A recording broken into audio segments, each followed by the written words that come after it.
Hello guys, Andrews here with another video. This time we're going to take a look at this week's patch notes for NA, EU, and Korean regions, as well as talk about the console update that launched this week. But before we get started, if you find these videos useful, please don't forget to like and sub to the channel if you haven't already. Every sub counts as we continue to grow. If you want to go the extra mile, you can support the channel by making a small monetary contribution and clicking that join button below the video or on my main channel page. Doing so is going to give you a badge next to your name every time you comment, as well as a few other perks like in-game codes and sneak peeks at content soon to be released. If you want, you can also check out Exit Lag and use my affiliate link to get a free 3-day trial of the software. It's a ping reducer that helps especially with those of you with a more unstable connection. I use it whenever I play on EU servers for BDO. You can also use the code ANDERS at checkout for 15% off your order. Now, in terms of events on PC, we have the Track Down Jimmy Brooks event, which sees you exchanging hunter seals, so the seals that you get from trial bosses or scroll bosses, for hards and sharps. Not exactly a good exchange rate in my opinion.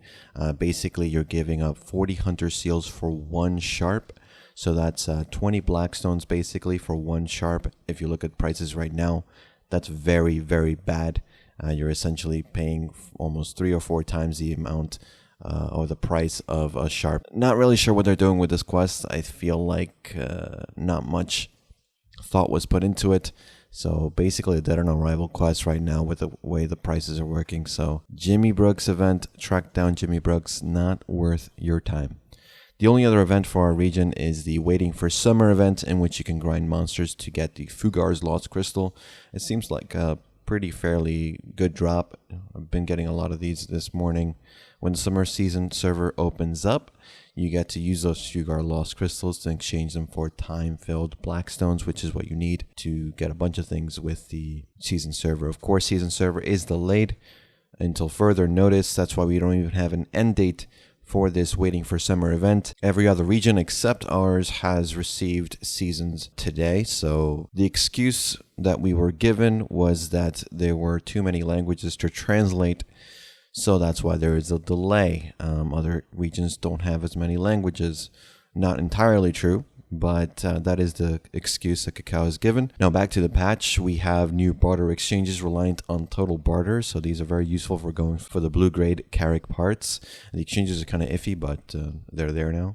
The Tribute Wagons HP is 1000% more durability and 100% more DP, so it's going to last longer. The Tribute Wagon is the tax card every Saturday. Before Siege, there is a little wagon that spawns in Velia and Heidel, and you get to attack it for it to drop some money, and you get some money out of that. It's not really a new player-friendly thing, considering every time you hit the cart, you are activating PvP mode, so other people can attack you, and there are sometimes 1 or 2 people that tend to just be there for killing everyone else. So yeah, unless you're in a guild that is doing this regularly, you're probably not going to get much.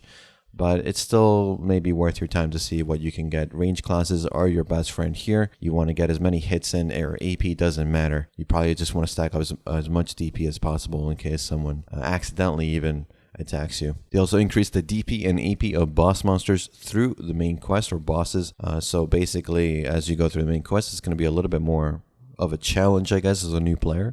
They also increased the red battlefield crystal prices, which makes sense. They've been on order for quite a while, so those are good for those that RBF a little bit more. It's a little bit more money. Logia and Geranoa prices have also increased, so that's good because the rentable tools kind of made Logia a little bit less favorable for the price. Starzen has expanded, so I made a video on that. Basically just new crystals in most of the areas. Again, the main 2 areas are not touched, so if you already grind main rotation, you're not going to be really seeing any difference. You might be seeing less weaker people going after the main rotation, I guess, because the side rotations and the diamond rotation and temple rotations will be more favorable for people just starting out into Star's End. Although the temple rotation seems to be pretty good, so we'll see just how good it is. I'll check it out there. The icons for fairy, tent, and pets are always going to be visible now. They used to be invisible until you actually got the feature unlocked, so they're going to be grayed out now if you do not have the functionality, and you're going to be given directions on how to unlock these features if you are a new player. That's a good thing. As for Korea, they received new group chat options to specify class discussions, so all types of berserkers can talk about berserker stuff. You know, everyone can bitch about their own class and other classes in the same discussion. It's basically for the in-game forum feature that we don't have yet. So it's an updated version of the group chat function that we have right now. The Val Zone also got implemented the changes with the pillars now being shorter and the zone being a little bit more compact so you can fit more ships in. That's not going to be implemented for us until probably next week. The Sausan Shultz guard area is now a 240 AP zone. That was a test server change about a couple of weeks ago, so it's now hitting Korea.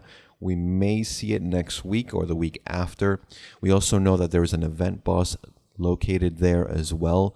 But again, of course, the event is not active in Korea right now as far as I know. But there could be an event boss, Belmorn, spawning there as well. Because the area also changed, Agris will now change as well. So instead of 1 point consumption per kill, it's going to be 3 per kill in that area. The UI for T9 Horse Awakenings was also updated to include the percentage chance, so you can actually see the chance for you to awaken your horse. Base is of course 1% with each additional fail stack adding. Not really sure, I haven't seen screens, but for what we know, it's supposed to be 0.2% per fail stack, but we'll see once I guess a Korean player shows a screenshot. The Arena of Arsha UI has also been revamped, so it's been modernized. It's a little bit more functional, looks better as well.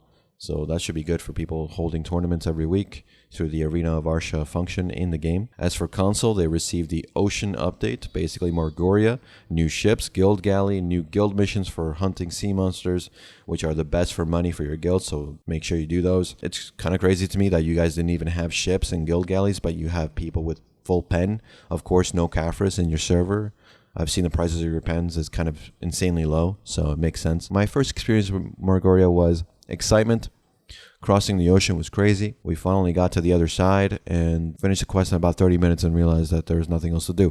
So I'm sure you're going to be feeling pretty much the same. You also get the Berserker Nerf we got a couple of weeks ago. So the Nerf was honestly style specific, so I'm not really sure how it's going to impact console players as much. But if you're a Berserker console player, let me know. Valkyrie also received her Blitz staff changes and some other buffs, so it's very good. And those are all the changes for console. I will also add that on Global Labs test server, they added the Termine Outfits, so the summer outfits for Lawn and Guardian. So expect those to be available when the Termine or summer events start in a couple of weeks probably. They're also showing 3 different consumable cakes that had the 530 theme. So all cake buffs last 530 minutes.